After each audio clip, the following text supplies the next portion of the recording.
All right. Am I good? Can y'all see me cool? Am I all right? Yeah, you're perfect. All right.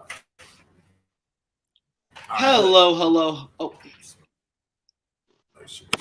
hello, and welcome to Believe. That's BLEAV in Lions, right here on the Believe Podcast Network. I'm your host at Javanaugh87, Jack Kavanaugh, and as always, I am joined by one of the most dominant nose tackles to ever lace up a pair of cleats. It's Detroit Lions All-Pro, the Governor, Jerry Ball. How you doing, Jack? Oh, I am great. I get to talk to Jerry and I get to talk to another All-Pro. It's a great day to be me because for those of you on the video, you can see we are joined by the 86th overall pick for the Detroit Lions in the 1989 NFL Draft. The 1991 NFL interception leader with 6 of those picks for the Detroit Lions. A man who would go on to record 37 interceptions across his legendary career, where he won 2 Super Bowls with the Denver Broncos.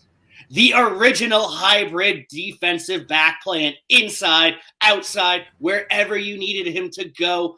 It's number 39, Ray Crockett. Ray, thank you so much for joining us here today.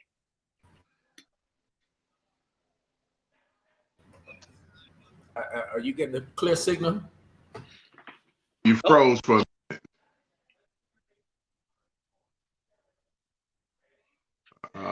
Look like something's wrong with the signal. Well, while we get that worked out, I tell you what, I'm definitely, enthused to have Ray on. Ray is one of my favorite teammates. We've been friends, on and off the field. I mean, when I tell you a guy that is solid, Ray Crockett, I'm telling you, is one of the best teammates that I ever played with. While we lost you, Ray, I was just telling them how fond I was of you as a teammate. But Jack was saying and giving you your due, and all the great things that you did. And we, want to welcome you to the show, man. Man, I appreciate it, man. Thank you guys for having me. And you and I, Big B, we go way back. We go back all way back. College days. Yeah, even before the Detroit Lions actually played. Ooh. A lot of people don't know I played with his brother, Jackie Ball, who was a hell of an athlete. Baseball player, football player. I mean, Jackie Ball could do it all, man. And that's when I first got my introduction to Jerry. He was right down the road at SMU, where I grew up in Dallas. So we go way back to Corky Campese days. Yeah, no doubt. Hey, and you know what, Jack? And a lot of people, I tell people this without hesitation. They like, hey, yeah, JB, man, I say, man, the best athlete in my family was Jackie, man. Woo! I said, bar none, he could do it all. Baseball, basketball, football, and he played, and a lot of people don't know. I remember, and not to get off on a tangent, but he had a contract for the Broncos and one for the Milwaukee Brewers sitting on my dad's table, and he chose not to play sports at all. Am I lying, Ray? No, he's not lying. I mean, Jackie, when I tell you an athlete, crazy. He was one of the first guys at Baylor that I came in contact with, and just a great dude too as well, all around gentleman. But man, we would go hoop. He and we would go hoop because I played a little basketball in high school as well. We go hoop on intramural. We had an intramural team, and check this out. It was myself, Jackie Ball, and James Francis, who was a first round draft pick and played on the Baylor basketball team as well. That was our intramural squad. So just imagine that. I imagine you guys got a couple wins back in that intramural league. Yeah, it was hard to defeat us. We had a good time as well. But yeah, man, Jerry is telling the truth. Jackie was one of those cats. But you knew though, for me, I knew that he was one of those gifted guys, but just wasn't really hungry to play sports. Yeah. He was just one of those guys that God touched him, man. God touched him. That's right. He just never really had the real hunger to say, I just want to do this. He was just so gifted, he couldn't help himself. Yep, that's true. And actually didn't play football at our level until the 10th grade.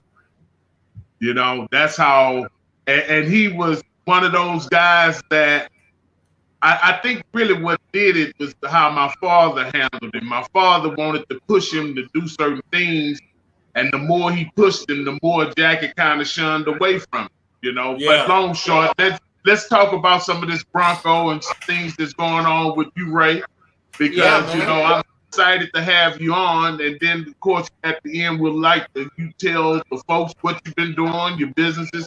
You and I, we talk in the off season and just seeing each other weeks back and stuff, but you know, Jack, you can take it from here, or Ray, you can just tell us kind of what you've been doing a little bit, your businesses, and then we'll go into the football stuff. Let's hear from Ray first.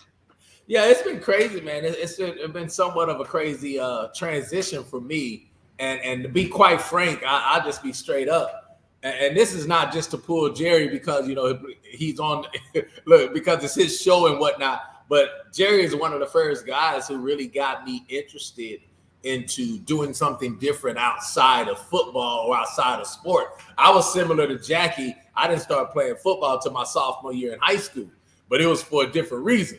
Yeah, I started playing because I didn't have a choice. That was the only way I was going to get out of the situation I was in the hood, growing up in Dallas and moving from house to house. My mom basically had 7 kids, ran out of money. By the time I'm the baby boy. So by the time it got to me, there was no other route for me to go to college other than, you know, the sports route. And that's basically how I started playing. My coach came to my mom and said, hey, your son is too fast to not do anything with his speed. You know, he saw me running track. He saw me playing soccer, saw me playing basketball. And he basically guaranteed her. He said, hey, if he goes and plays football, I guarantee you he'll get a scholarship. He'll be able to go to school for free.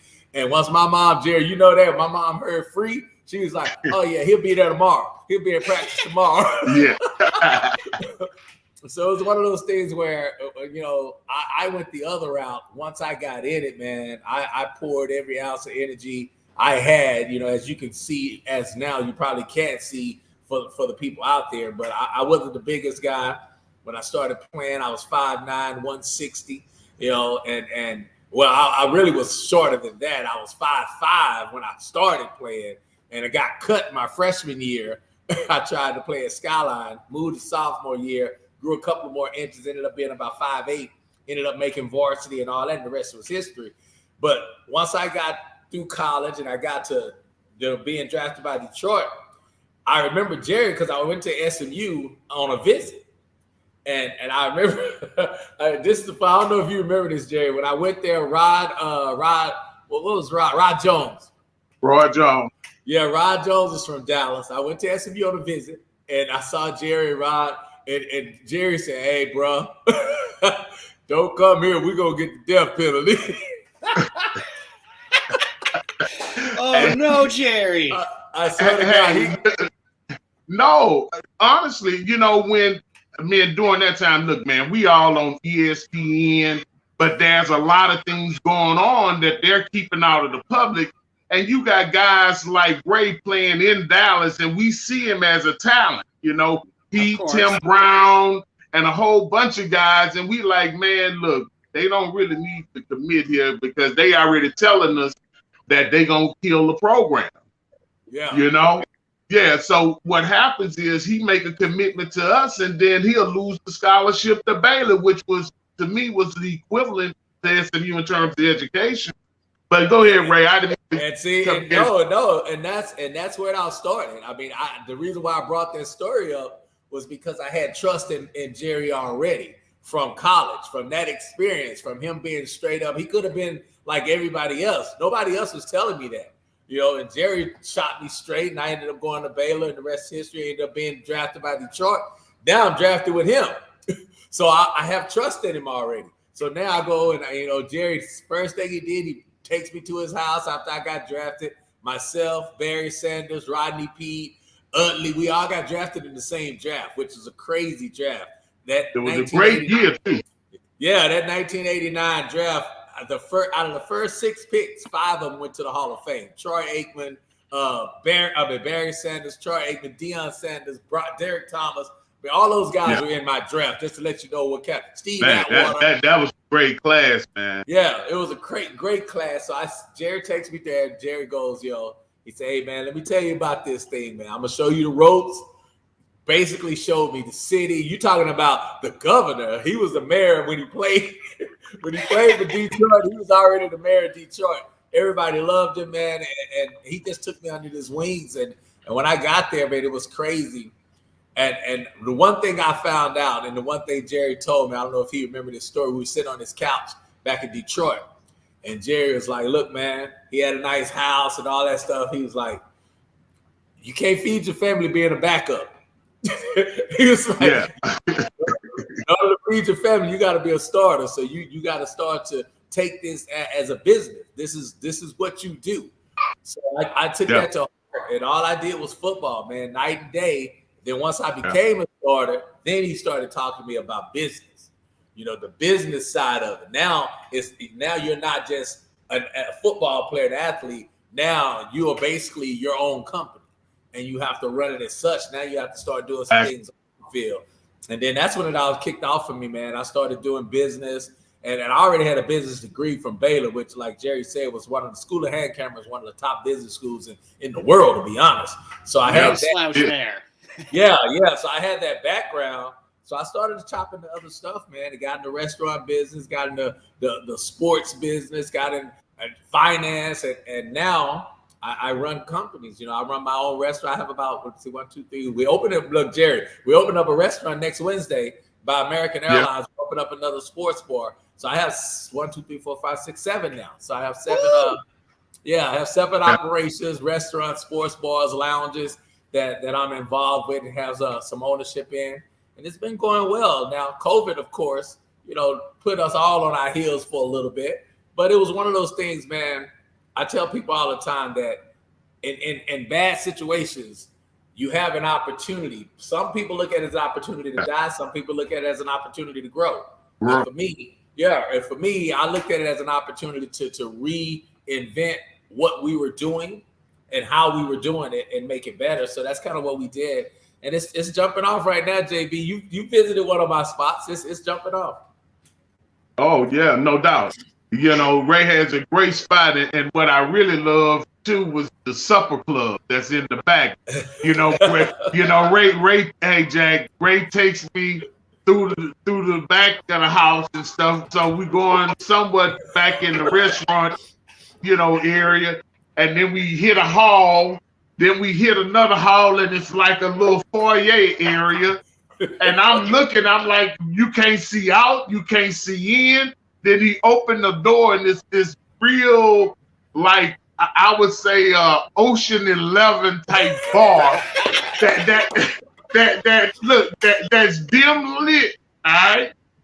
Like, and it's kind of like a galley style. And you got, and I'm looking at all the people, and I'm like, oh, I like this. I like you know, so we're gonna have some of our SMU functions there, and I've been, you know, telling guys to walk some one day when you wasn't there, just so they could see. But more importantly, man, you know, I've been real proud of you, and I've told you this before.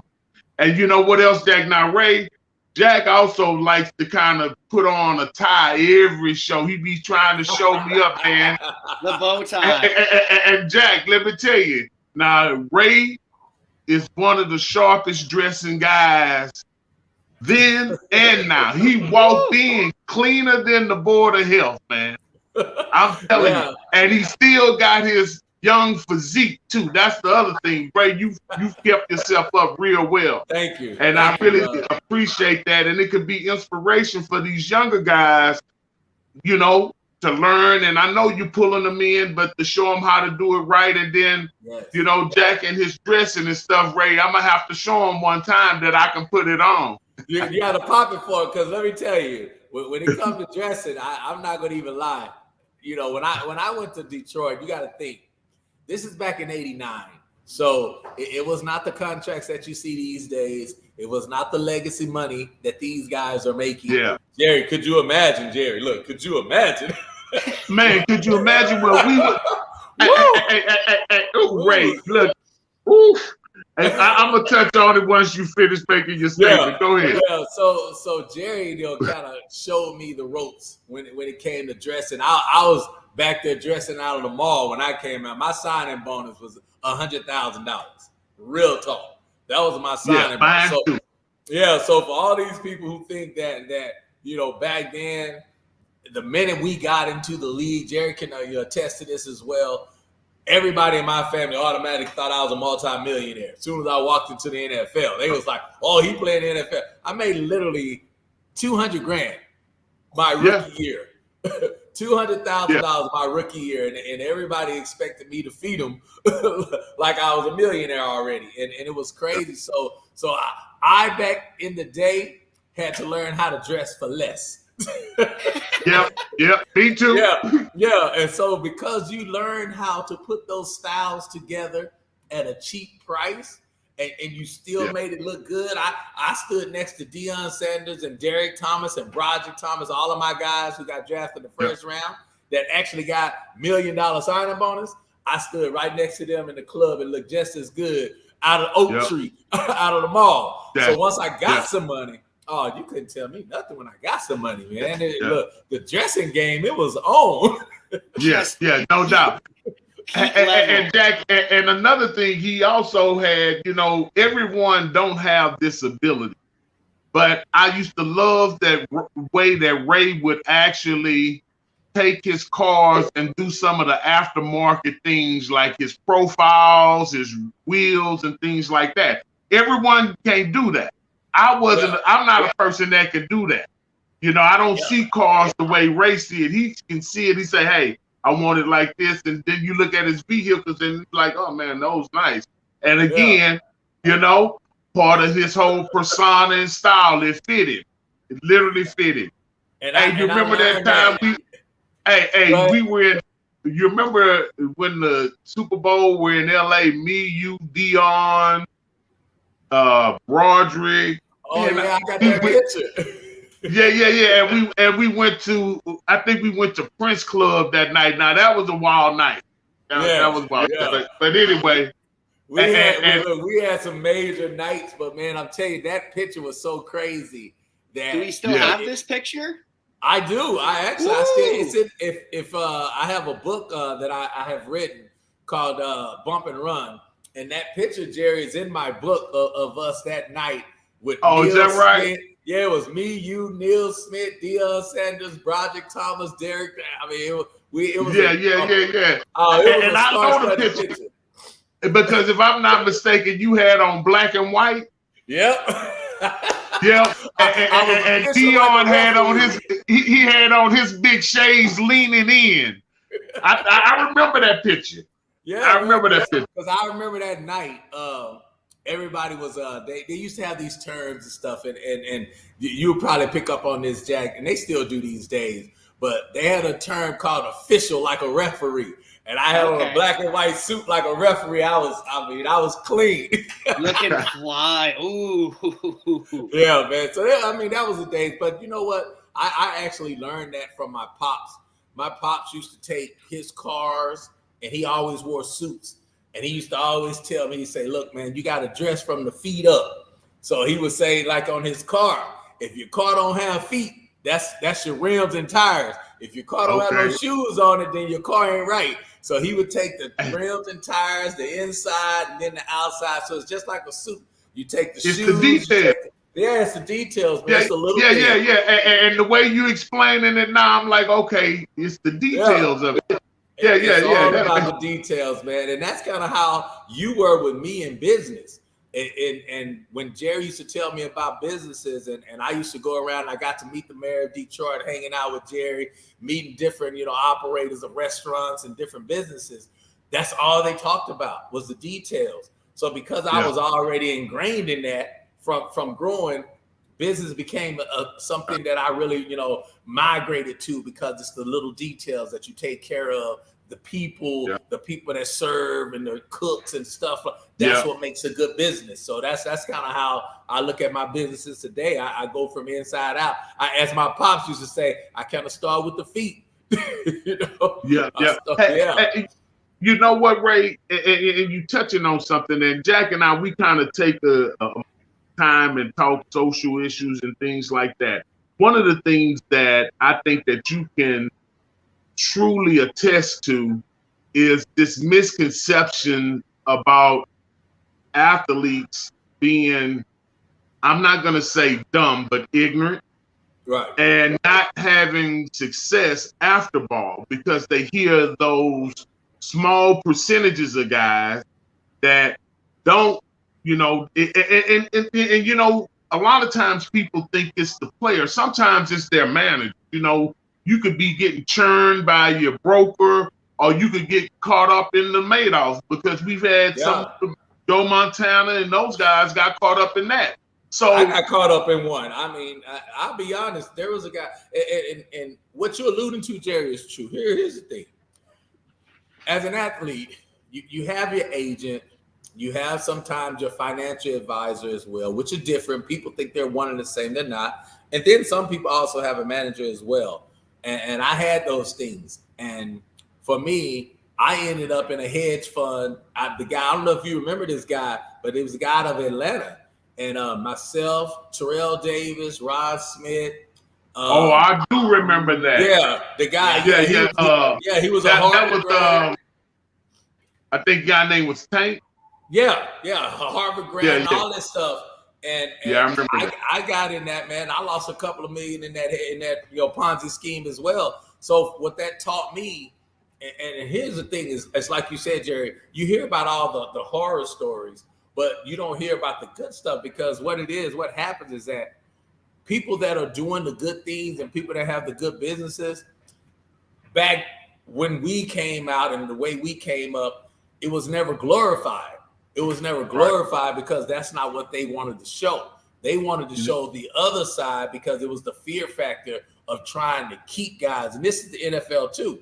It was the fear factor of trying to keep players from doing business. They wanted they wanted you to be a football player and to be stuck in that, counting that shut up and dribble attitude. They wanted that. So they wanted to scare you from actually doing business and doing stuff outside of football, because now you become bigger than the brand, so to speak. Now you have something else to do. And me, I'm the opposite. Like, I teach these young guys. My dad used to tell me this phrase, and I use this phrase all the time. He used to say, prepare for war in time of peace.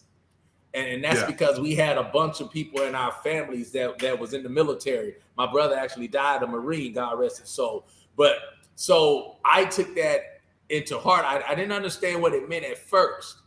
But as I went through the league and after playing a decade, I started to say, oh, I see what he means. Peacetime is now when I'm making money. Right. Wartime is going to be when that check is gone.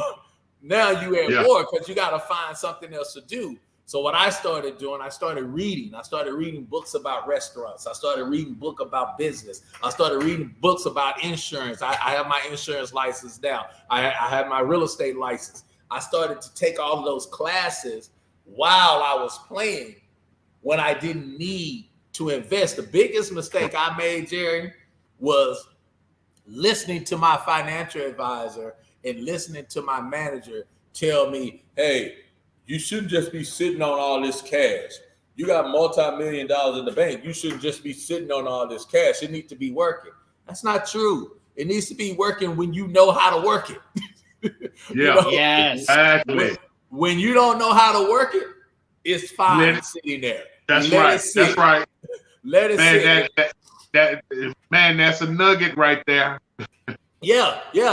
And I tell people all the time, I tell people that's how I am now with what I do. I stack paper and it'll work when I work it. But when I don't work it, I just want it there. And that's the problem I had, is that managers and financial advisors, most of the financial advisors, here's a funny thing, Jack, you can probably attest to this, and I'm saying this because you're of another color. You know what I'm saying? Yeah. Oh, of course. Look, you've probably been in those rounds of those financial meetings and different meetings that we weren't, able to be in. But a lot of these financial advisors don't have any money. They're trying to get where you are. So so they're telling you to invest in stuff that can make them money because they want to be millionaires.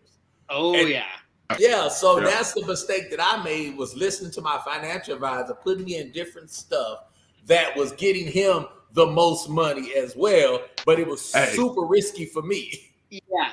I've met a lot of guys like that when I went to school with them, and some of them you can tell right away, but others they hide it, and you don't really realize until it's too late, and they've kind of got their hooks in you. Yeah, because I found out one of my financial advisors, Jerry, he was living check to check, basically my check. And check this, and that's so true. My rookie year, I was getting churned by my financial advisor at Raymond James. His name is Robert Gitt. And I kept getting these receipts in my mailbox, and he's telling me that I got a mutual fund. So I'm thinking every time I see this receipt, he's buying each one of those companies inside the mutual fund. But what he's doing is buying and selling it and getting the fees every time. Buying, selling in my mutual fund instead of buying. So, and I was like, so when I caught him, it was at the end of the season. And I swear, and I called in and I asked, I said, look, I keep getting these receipts. And I keep seeing these fees I say, am I paying all these fees? They say, well, Mr. Ball, you traded it this many times, which is not normally how a mutual fund operates. I said, I didn't trade anything. I said, I was supposed to buy it, and he told me it was going to have all these companies in it. Man, long short, that guy resigned that day. And then years later, I see him representing Latrell Sprewell when he had the issue. So it's a lot of bad guys. Well, let's kind of switch a little bit to football, because in some of those same areas you touched on, some of the things that most fans don't understand about the culture behind the scene of the glitz and the glamour of the game. And what they're looking at on television is a finished production, but it's entertainment. But it's entertainment from the business standpoint.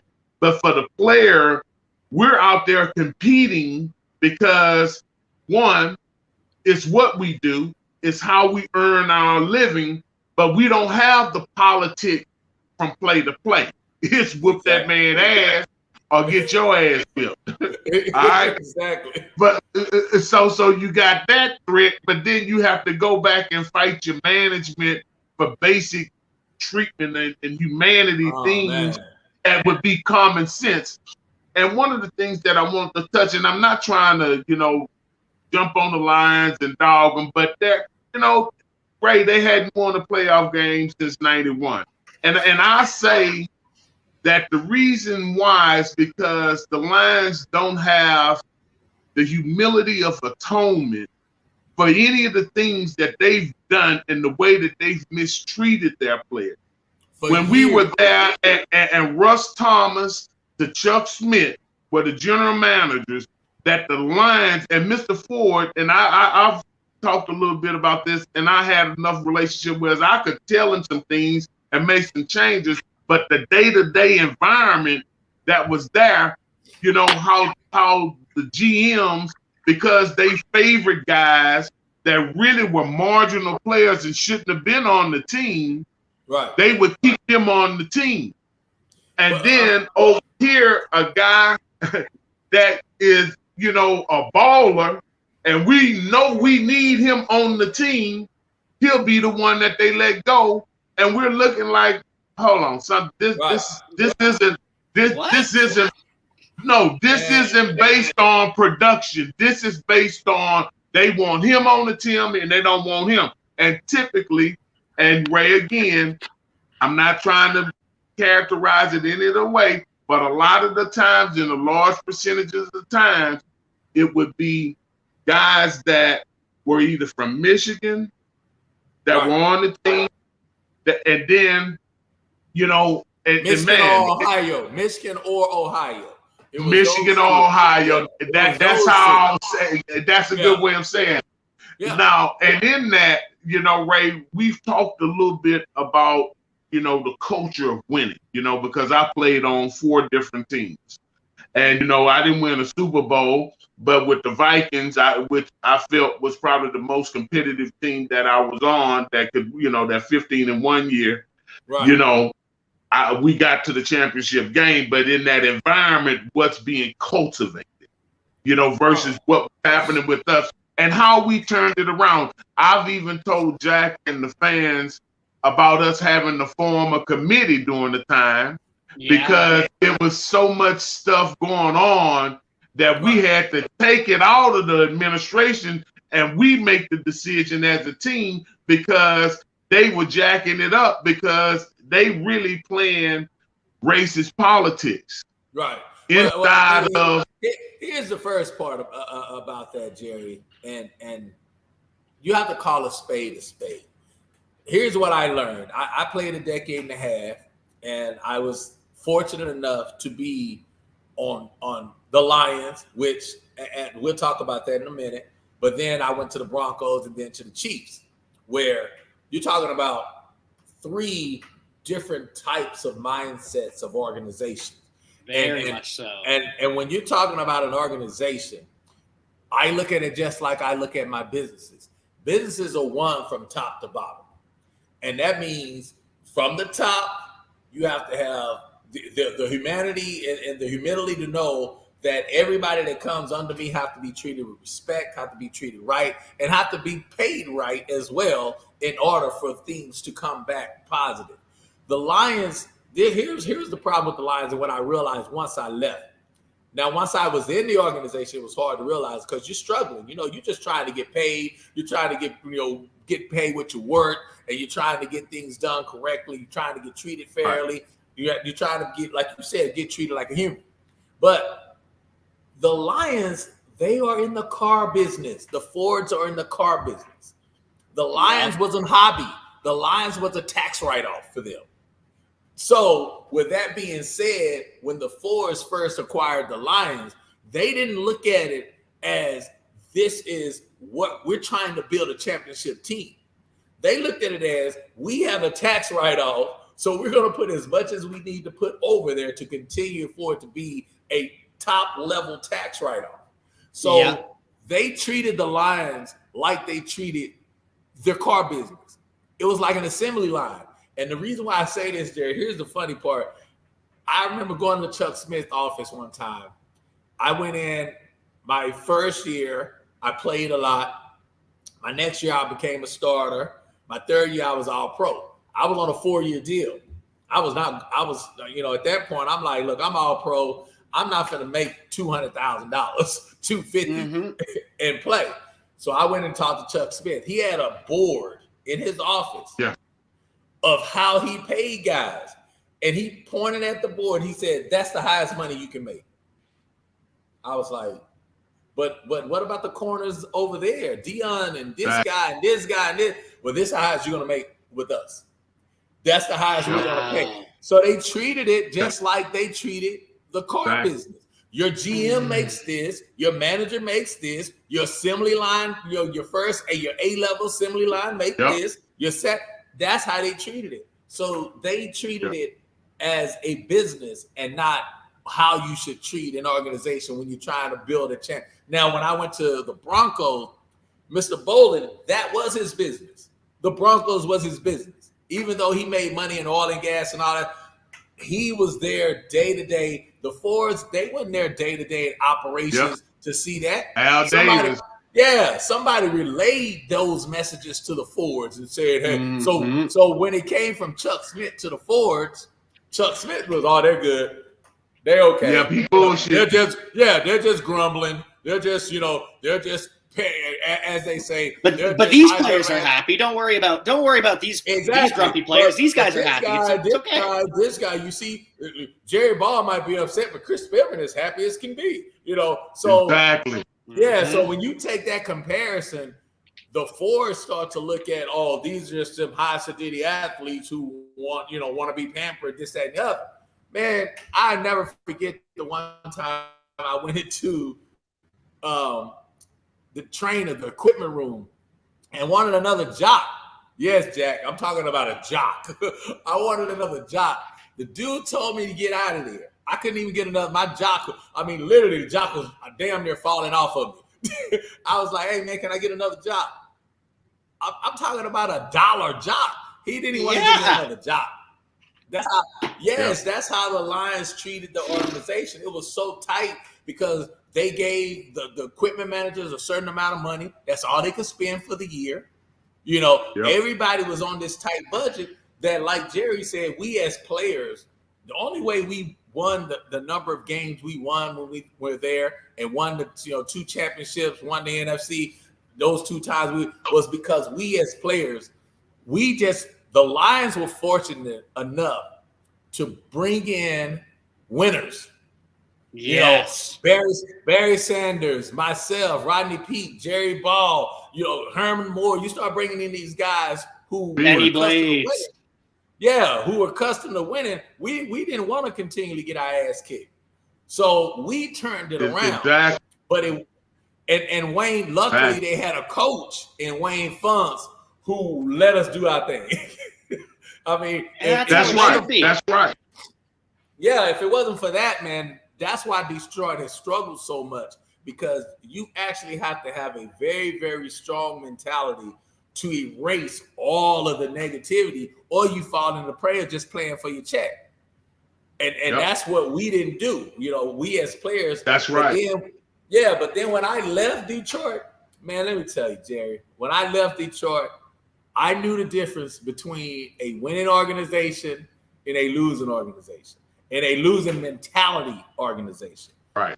When I left Detroit, well, first of all, I can tell you, Cincinnati Bengals was another losing and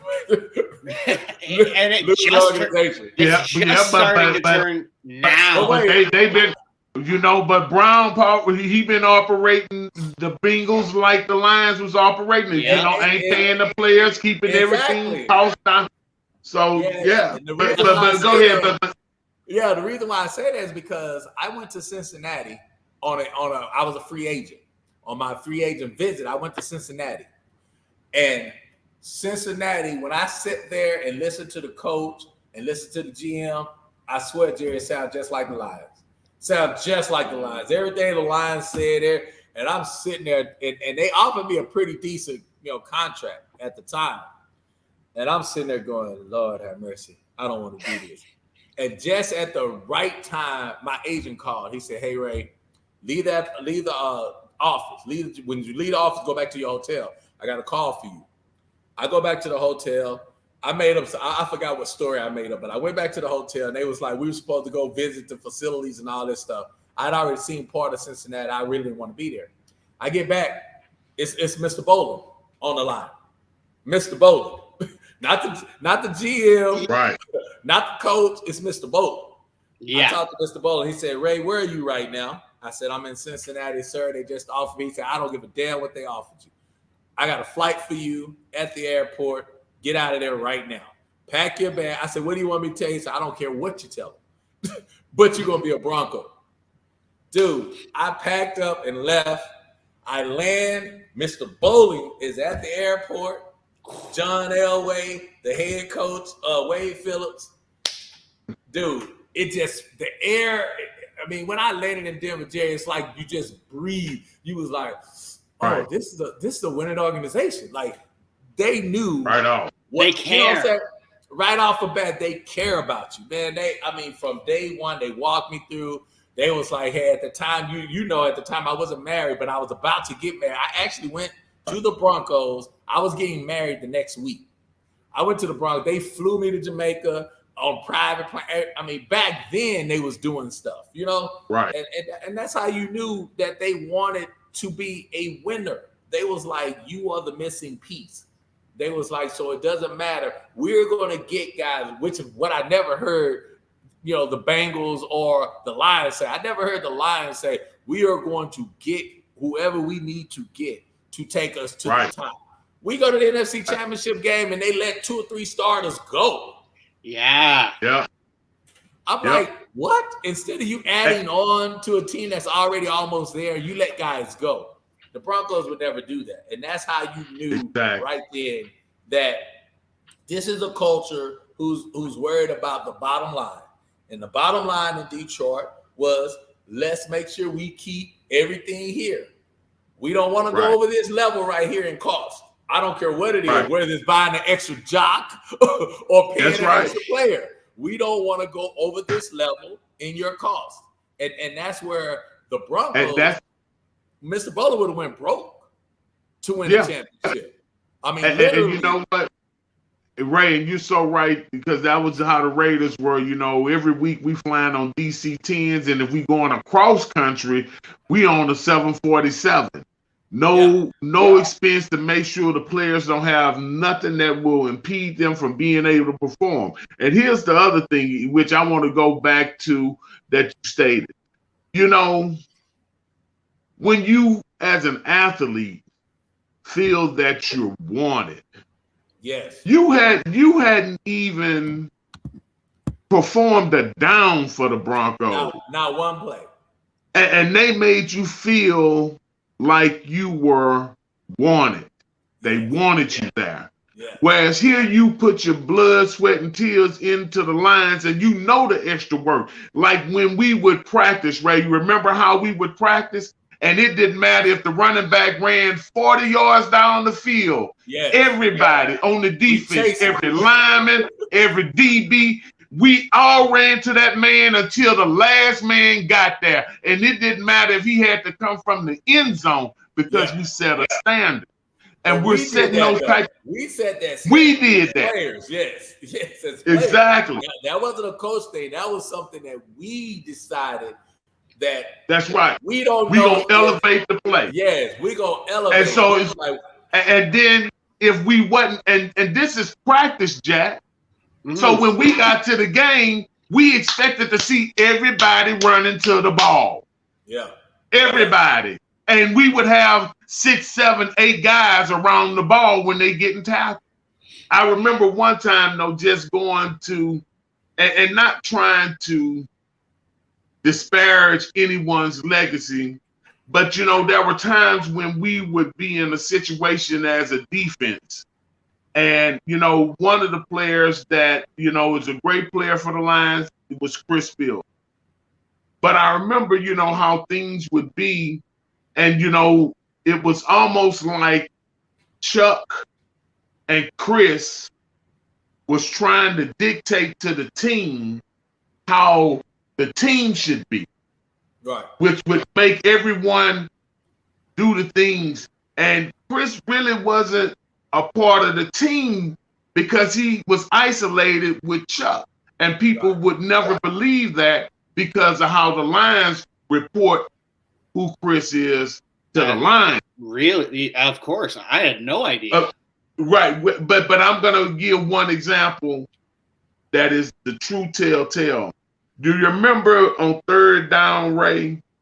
And they was picking on Chris, man. We could not get off the field. And then Wayne made the decision to go ahead on and put George Jameson in there because George was a better cover linebacker. And Chris pouted the rest of the game all week in practice.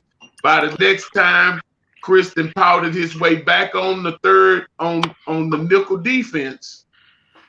And when you start talking about winning, a guy that says he cares about winning, if you're the one that is creating the problem for the team, that's the weak link. That is the weak link.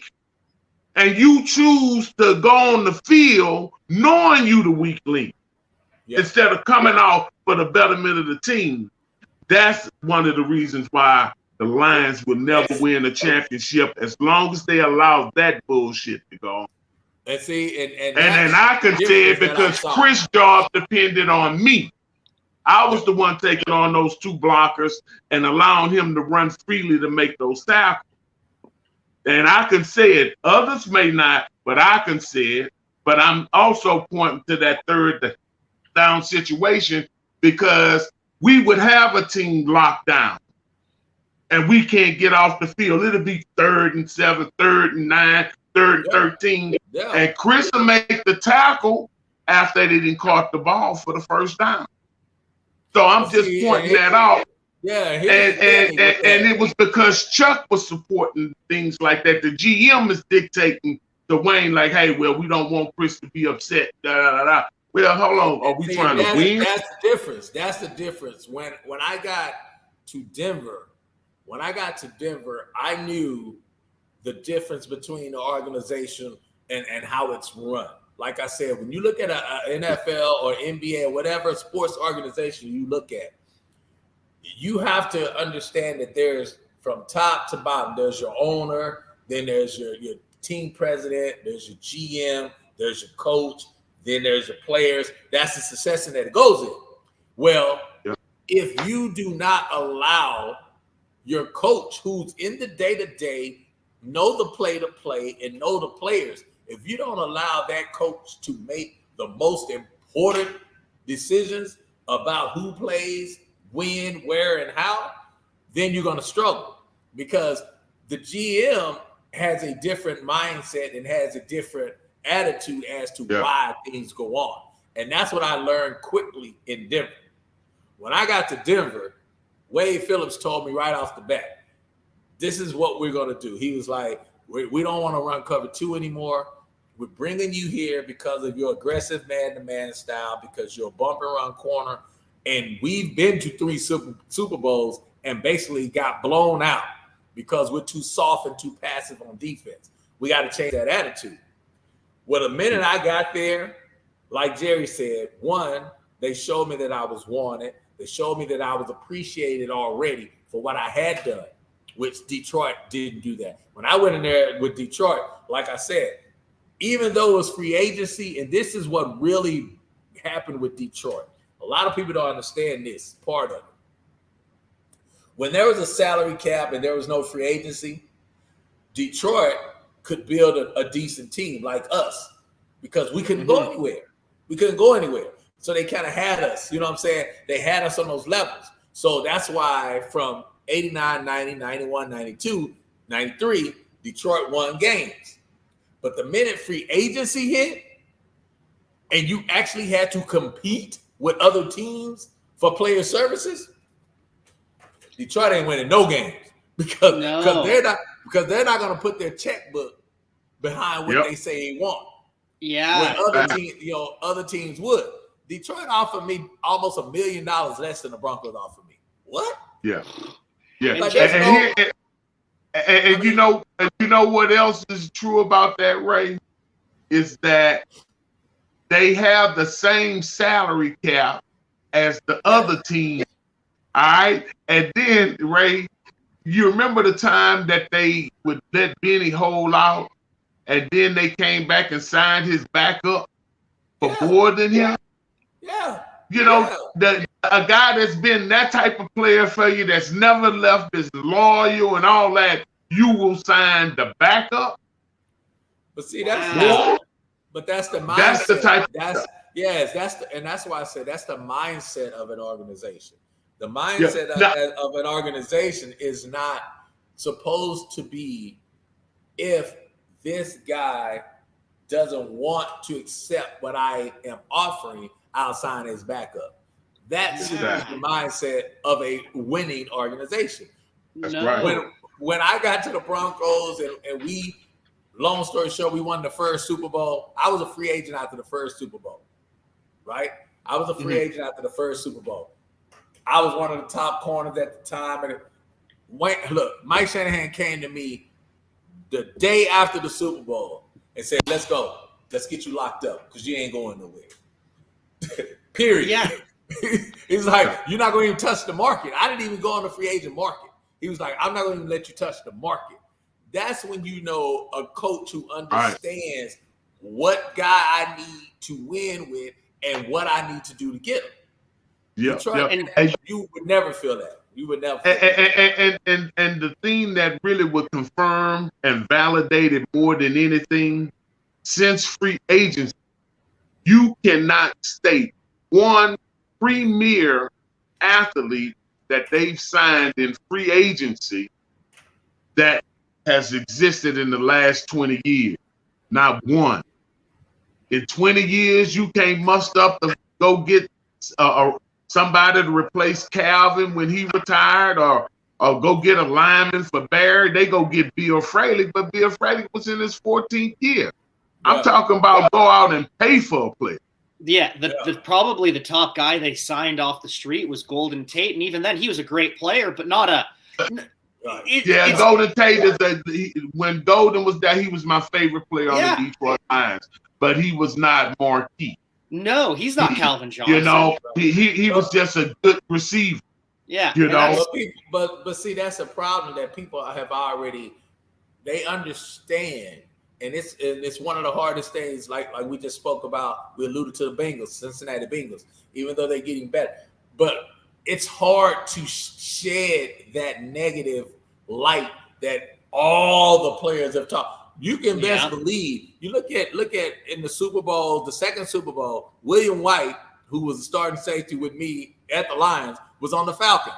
So do you not think William White was having these same conversations with the guys on the Falcons that I'm having with the Broncos, that Jerry Ball was having with Minnesota and the Raiders? So the Lions, that negative light shed through all the players who left there and had to leave there in negative situations. You got to shed, you got to strip all of that over, and it takes years for that to happen. And that's why I say, Ray, they have to have a level of humility and atonement. And you take like Barry and Calvin Johnson, just those two as an example. Here are two of the guys in the history of football. And they both left disgruntled because you didn't give them, and not even give, you didn't have enough respect for what they had brought in value and goodwill to your team. That you would ask them to give money back to you in any reason, and you owe them. If they were to keep a tab on running on whether or not the Lions would owe Barry Sanders today, the Lions owe Barry Sanders. If they would have stayed, if the Lions owe Calvin Johnson, they owe him today. Yeah. Just on the fact that they still use his name, his likeness, and whatever in the representation of who they were as players for the Lions. You're talking about two of the best to ever do it at their positions. I'm talking. You can't take five receivers better than Calvin Johnson. You can't take five running backs better than Barry Sanders. Listen, and then have a guy like Chuck Smith make a statement to Barry. Because you the best player on the team, don't mean you have to be the highest paid player, but he's the actually best player in the league. Are you kidding me? So, are you kidding me? But see, that's once again, that's why I said that's why. When you go to a championship team, when you go, even when I went to Kansas City. I mean, Denver and Kansas City, we had battled years and years for the AFC West division, years and years. And the reason why I ended up in Kansas City was because of my play against them with the Broncos.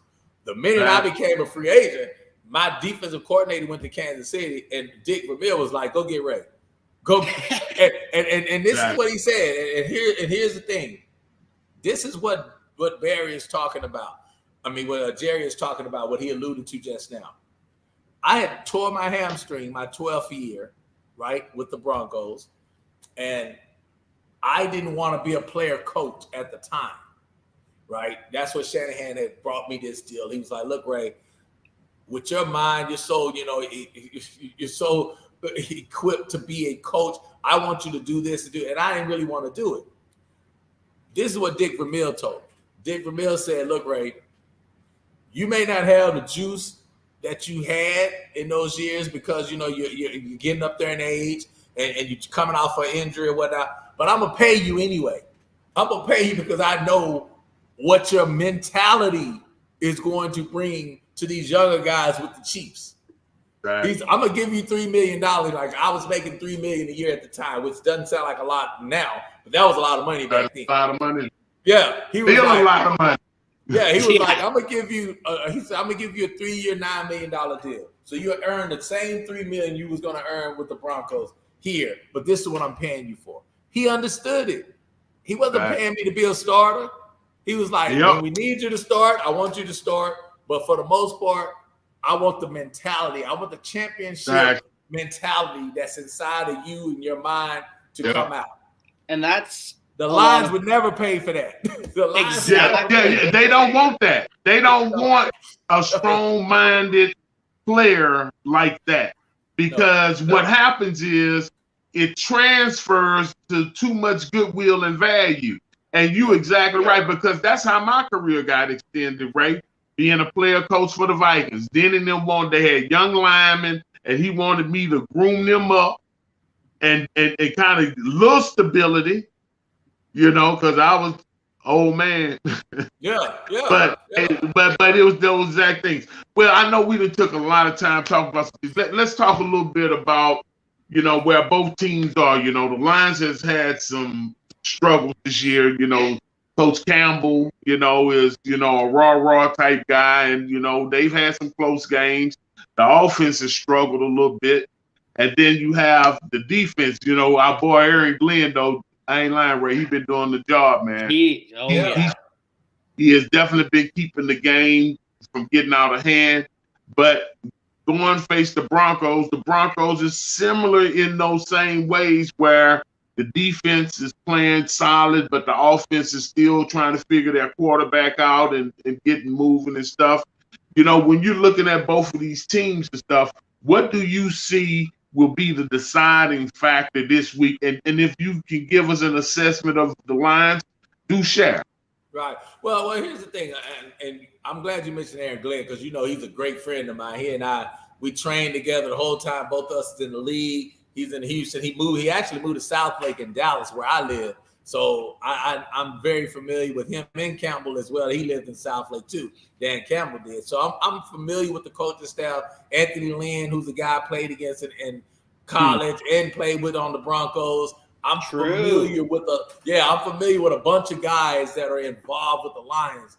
And the one thing I will say about that is we just talked about the two different values of organizations and what you built from the top to bottom.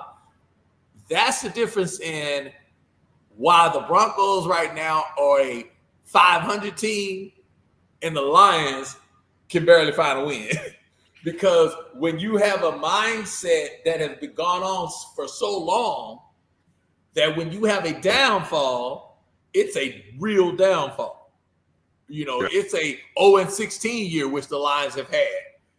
The Broncos would never suffer that kind of season because of what have been built over years, right? So even with a coaching situation that right now, Fangio, I'm not an advocate of getting guys fired or anything like that. I hate that, because I've been in that situation as far as, playing week to week and you wondering if you're going to keep your job or not. But he's a Wade Phillips to me. Wade Phillips, who I played for when I first went to the Broncos, great coordinator. Some guys just have the mentality of a coordinator. Yeah. And when you put them on as a head coach, it's too much. You know what I'm saying? Right. It's too much for them to understand. It's too much for them to negotiate throughout the day-to-day and all that, from media, from offense, special teams, defense. Yeah. It's just a lot. And I think that's the problem with Fangio. Fangio, who was a lifelong coordinator and good at what he did as far as defensively, he doesn't have the mindset to switch and do all things. So that's why Denver is struggling. So now when you don't have that mindset, you really have to delegate well and trust well, meaning you have to have an offensive coordinator that can really run the offense for you, and you don't have to even look at it. You just say, hey, that's your thing. Sherman is not that guy. Sherman is not creative. This day and age, the game, you have to be creative. You have to be able. I tell people I have 3 Qs that I look at as I look at now in business, and I look at as teams as well. I look at IQ, I look at EQ, I look at AQ, right? So IQ, first of all, of course, you have to have the mental whereby. You all know that. You have to be smart in order to coach well and to do things well. EQ, emotional. You have to be able to take your emotions out of it and do what's best for the team, as you said with Chris Spielman and stuff like that. You have to be now. AQ is most important. Adjustability. You got to be able to adjust. You got to be able to adjust during the game. You got to be able to adjust from game to game. You look at Bill Belichick. That's why he's so successful, because his AQ is out this world. He take a team last week and throw the ball 1 time, 2 times, 3 times, and win a game, because he understands how to adjust from week to week, from play to play, from half to half. That's where I see the Broncos and I see the Lions are struggling together. Now it comes to this. Because the Lions, JB, you know as well as I know, because what you just alluded to, they can't get big-time free agents and all that stuff to go there, the talent board is going to be bare. They're going to have talent in certain areas that they draft, and then they're going to have less talent in other areas. That's why they're struggling right now to win a game, because you look at their roster, they're just not as talented as other rosters. The Lions, if you look at the Broncos should win this game, because the Broncos, if you take it across the board, have better talent. And then it comes to, can you outcoach that talent? That's where they're both struggling right now. When the Broncos go against a team that has the same equivalent of talent or a little better, we can't outcoach them. So we lose. And it's the same thing with the Lions. When the Lions go against a team that has better, they're not outcoaching them, right? Right. So that's where we're struggling. Dan Campbell is not a well-versed head coach enough to be able to outcoach some of these guys. And you talk about the AQ and the EQ, and I feel like with Dan Campbell, sometimes he lets that emotion affect his adjustments, and then he can't do it. He gets stuck in this tunnel vision almost. And that's exactly.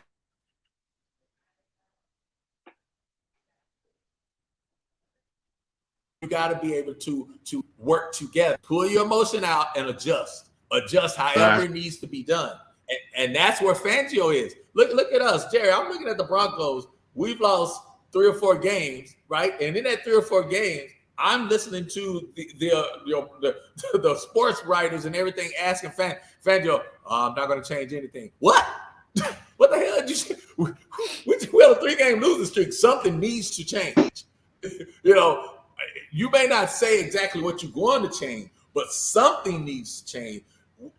Every week we have a blunder on special teams. The special team coach still has his same position, Nah, dude, if you're playing for me and my special teams can't get right, somebody gonna get gone. Some gonna happen. Yeah. So that's where emotionally you got to pull your emotions out and you got to adjust. Jerry knows as well as I know, this league is about adjustments. Day to day, play to play, week to week. That's what this league is about. And if you don't have a coach and you don't have players that can do that, you're going to be in trouble. You're going to be in trouble. That's right. And honestly, Ray, you hit on the very same points that I've hit on previous, shows when Dan was taking the job. Well, took the responsibility of calling plays away from Lynn. Right. So that little internal thing, and I was like, man, there's so much stuff that he has to be managing as the head coach. And then he took over talking into Jared Goff's ear, and he said, I love talking. I said, well, damn, he's too emotional to be in the quarterback's ear. And so everything that you just said just went right down the line of exactly what we know it takes to actually move and be proficient and efficient in running a team, as well as running a play-by-play, because he's made some bad calls because of circumstances, not being aware of back-to-back timeout and all kind of little miscues. And also I made the point too before that, hey, every coordinator isn't a good person to lead men. You might have a guy that's perfect to lead man, but he's a better delegator to let the coordinators do what they do. And see, that's the biggest thing about exactly Shanahan. Right. Yeah, that's the biggest thing I learned with Shanahan. I never forget Shanahan, because I was a captain on those Super Bowl teams. And the thing that Shanahan would do with the captains, he would allow us to sit in the meetings. Myself, John Elway, Steve Atwater, Shannon Sharp, TD, he would allow us to sit in the meeting with the coaching staff. So we understood what we needed to tell the players because we got to sit in that meeting. So we understood, hey, this week it's all about physicality, So it's coming from the head man, from the coaching staff, then from the captains. So we're all on the same accord. We all understood what was expected of us that week, so that if we had to make an adjustment, it wasn't just an adjustment from the head coach. Everybody had to adjust. So we knew we had to be ready. We would say, hey, we going into this game plan, we're going to try to be more physical than they are. But if that's not working, we all have to adjust and go to a finesse game, right? So with that being said, that's where I feel both of these teams are lacking from top to bottom. Top may want to do something that the bottom don't have no idea. It has to be on one accord. That's right. I spoke to that, man. I'm so glad that you sharing that, because that confirms some of the other things that I've said. And because with them losing, Ray, every week, we're trying to be positive and give it. But I'm like, man, I got to keep my credibility with this shit too. Yeah, you got to be real. Jerry's not going to lie. We know that. I mean, that's what I just did last week. I just, because they played the Chiefs, which is my two last teams. The Broncos played the Chiefs. And I have to be real with Broncos country. I bleed orange and blue. I put the most time in there. I put the most energy, effort, everything in. So I bleed orange and blue. Detroit Lions, I'm respectful and grateful for them bringing me into the league and what I always have love for the Lions.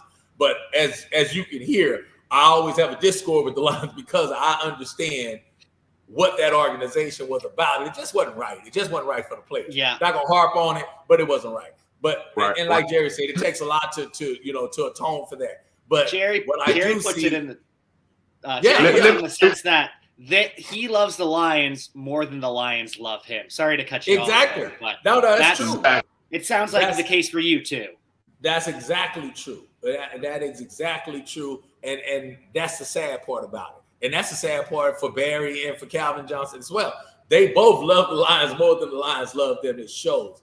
But what Jerry just said is what I have to tell the Broncos is that I'm always going to be honest. I call it hot.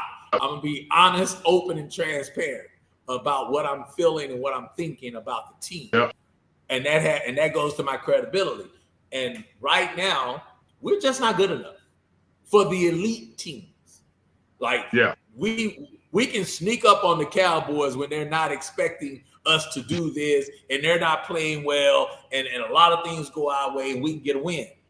But if we play the Cowboys 5 times, they beat us 4 out of 5 because we're not good enough in certain areas. We're not good enough from a head coaching standpoint, from adjusting and holding. And here's the biggest thing, the biggest aid for me, for any organization or for any coach, even when I coach, is accountability. I'm going to hold you accountable. I'm going to hold me accountable first and foremost. Then I'm going to hold you accountable. If I'm holding myself accountable, everybody that is within me, around me, has to be accountable as well. That's where the Broncos are lacking right now, is accountability. Because when you get a head coach and things are going disarray and he says, I'm not going to change anything, you know what that does? That creates comfort. And comfort is the worst. Complacency and comfort, those are the two C's that you never want in a high-performance business. Complacency and comfort. You have to always keep everybody on edge, which is what Shanahan would do. I don't care if he was a starter from Elway all the way through. You on edge. Even though I knew I wasn't going to lose my job, I knew I would be reprimanded if I was playing like dog shit. You knew the standard. Yes, I knew the standard. Now, Ray, let me ask this question, and this is an aside. The Broncos put you in the ring on? Nuh-uh, not yet. But they did name you to the all-time Broncos team, right? Yeah, I was on the 50th anniversary team. I'm one of the top 100 players in the history of the Broncos. So I've been on both of the other honors, and I think they said I missed 2 or 3 votes to be in the Ring of Fame 2 or 3 times so far. So hopefully, congratulations on that. Yeah, it may get there. And Hey, look, just aside, when I come back up to Dallas, I want to get a jersey and a picture signed. So I'm gonna try to run me a jersey. You one of the few that I'll hang on my wall. You know what I mean? I appreciate that. Hey, are you, you know in the how Texas, that goes. Are you in the Texas Black Sports Hall of Fame, Jerry? I don't know. Yeah, because they just put this right here. They just put me in the Texas Black Sports Hall of Fame or whatever. Well, congratulations. Where is it out of? You know what? I'm gonna be honest. I don't even know a lot about. I know Aaron Glenn is in there. I know Tim Brown is in there. You definitely Jesse Armstead and Darren Woodson just went in. You should be in there. That's the reason why I'm bringing it up. Is I didn't know much about it, but you're one of those guys that should be in there. Well, I definitely appreciate that. I think also one of just going back to the football side of it, when you look at, the Lions and the Broncos game coming up this week, who do you think the competitive edge is again? You say it's the Broncos? I would give the competitive edge to the Broncos only because, like I said, when I look at the Lions and I look at the Broncos and I put with the equal eye, not with anything else, I think the Broncos are more talented than the Lions in certain positions. If I were to say, look at the receiving core as a whole, I would take the Broncos receiving core over the Lions. No doubt. Can't fall there. No doubt. Right? Look, Cortland Sutton, of course, is an SMU guy. I watched him grow. So we've been happy to see that he's had some success, had that injury and stuff. And I did another podcast yesterday, and they told me that they've already signed him too. Yeah, that's another thing that players that they know they want, they signed them right. They signed them during the bye. The Lions would have never done both that. of them, dude. They signed Cortland Sutton and they signed Tim Patrick. They gave Cortland $15 million. They gave Tim Patrick $10 million. They put $90 million in the receiver. Then they got Jerry Jeudy. So I would take. So when you say 15 million a year, yeah, they gave Cortland Sutton $15 million a year. Yeah. 15 million a year. That's almost twice what I made in my whole career. You know what I'm saying? So yeah. So you look at that blessing. Blessing, man. Blessing for these young guys. So I look at the receiving core. I give the receiving, and this is how I build my team. I build my team, Jerry, from front to back, of course. So if you look at defensive line, as far as with the Lions or the Broncos, I give the Broncos the edge on the defensive line as well, because of what they can do and how they do it as far as, team-wise. Then you go to the secondary. The Lions secondary is depleted. The Broncos secondary, they got a good secondary. It's one of the highest paid. Yeah, it's one of the highest paid. They're just now starting to play up to their pay scale. So just over in those three categories, that's what wins game. The offensive line, defensive line, receiver, secondary. That wins game. Those middle guys, you can hide those guys. You know what I'm talking about. As we tried to do with Spielman and all of, you can hide the linebackers a lot with different schemes and stuff like that. You can hide, some of your running backs, especially in this day. Explain to the fans what hide means. well, hide. I just say with what we ended up doing in Detroit. You can hide your linebackers if you have a bona fide nose tackle or two big time tackles on the edge, that can create havoc and make the quarterback not have enough time to find that, as we call, to find Waldo. Yeah, or the Achilles heel, the duck. Yeah, however you want to call it. I call him your Huckleberry. Find your Huckleberry. Yeah. So if you I just wanted to clarify it a little bit. Yeah. You can definitely disguise ways to make a guy look a lot better than he is just by the exposure that you allow him to have to for guys to go against him. So if I look at that, I think the Broncos definitely have less players that they have to hide than the Lions do right now. The Lions, like you said, Aaron Glenn is coaching his butt off over there because their secondary is not that good.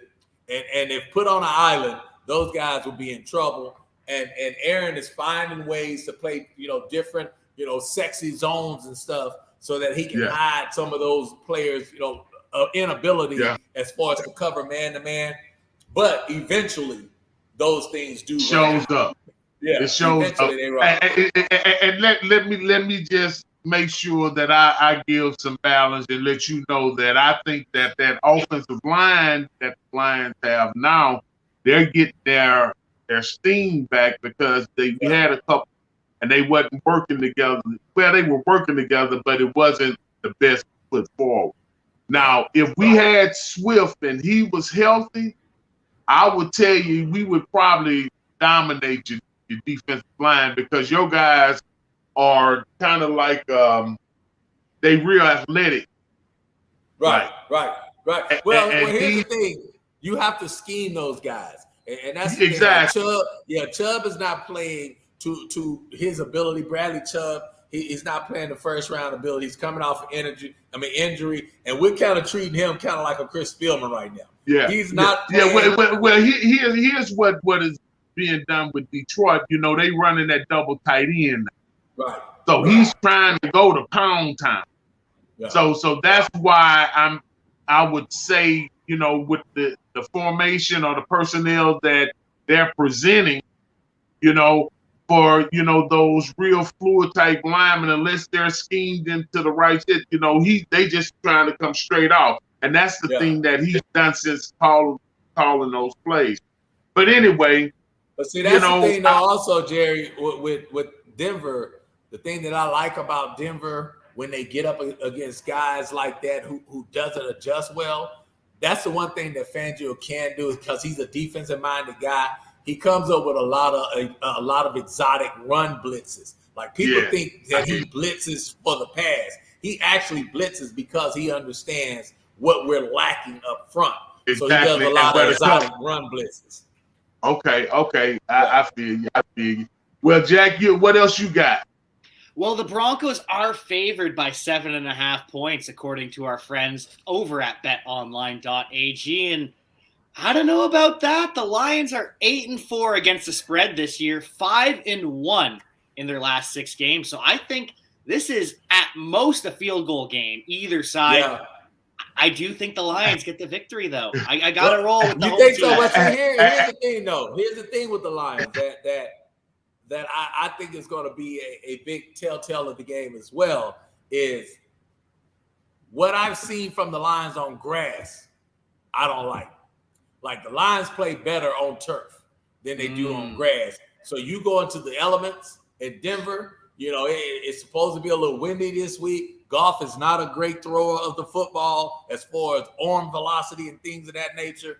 So I think we're going to end up getting a couple of picks from him with Justin Simmons and Pat Surtain Jr. and those guys back there. I think Goff is going to be the difference now, and that's what I'm saying with these two guys. On both sides of the ball, we just got guys, man. We got Goff who was supposed to be this big time quarterback, end up being a guy. Teddy Bridgewater to me is just a guy. So it really depends on which one of those guys can win the turnover battle. That's who's going to really win the game, I think. Well, I tell you what, I'll take the Lions, and clearly you're taking the Broncos. So the winner gets Campese pizza. All right. I tell you what, the winner of this game, if the Broncos win, I get treated to Campese, which is one of my favorite spots by you. And if the Lions win, I'll bring you to my spot, and it's all on me, brother. And Jack, sounds good. I'll come down. Hey, look here. Now, Ray, I'm going to be honest with you. We lost a bit to Solomon Wilcox and Pac-Man early with Cincinnati and Detroit. So we hope tide going to change, right, Jack? We do. And if I'm coming down to the Texas area, you got to take me shopping, too. I got to get some of that legendary Ray Crockett style. Hey, let me tell you, I am ready for it. I got the great designer and stylist for you, ready to go. Woo! And put them in some of those Louis Vuittons that you be wearing. Yeah, I may put some feet on it. Look, I may put some shoes on it. Put some new shoes on it. Yeah, I get your feet right all day. No doubt, man, no I doubt. appreciate you Hey, guys, man. look, I like your show. those last ones you had on when we were there, I was like, I'll rock them. You know, some of it's too guarded for me, but I was like, I'll rock that. You know. Okay. Well, but look, anyway, if you said you're a rocket, then I know I'm on the right path. Sure. Oh, you already knew that. When you bought it, you knew it. You know. Hey, but man, we really do appreciate taking the time, and we definitely gonna put this out here. And I tell you, it's always a thrill to talk to you, hear your voice, and then when I'm up in Dallas, I told you that I'm looking for a place.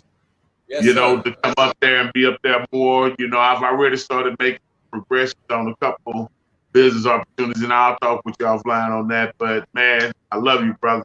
I love you, boy. Yes, no doubt, man. Hey, Jay, this is from my heart, dude. You taught me the ropes through that, for real. I mean, good, bad, and indifferent. You always put it out there for me to see from high school to the league, and it's good to say that we still here, still doing it, man. Still keeping up with the Joneses. No doubt, brother. Thanks, but the one thing I can say, Ray, as a pace setter, you've always been. Thank you, brother. Thank you. Straight up. I'm just trying to push the line a little further than where it was before we got there. And I figure if we keep pushing the line, we'll finally catch up. That's right. Well, thank you so much for joining us, Ray. Do you have any pluggables to plug or anything other than your restaurants and your work over with Believe in Broncos? Anything else you want to plug? Yeah, man. Definitely go and check out my book. Bump and Run Made Me, Save Me. It's on, put it a little closer. So we can. Raise it up so we can see this. All right. Okay, so you can order it on Amazon or something like that? It's on Amazon and everywhere. I know what I'm ordering as soon as I'm done here. No doubt. I'm going to give it as some gifts to some young men. Appreciate it, bro. Appreciate it. Thanks for having me on, guys. Thank you, Ray. And Jerry, you ready to break it down? Yeah.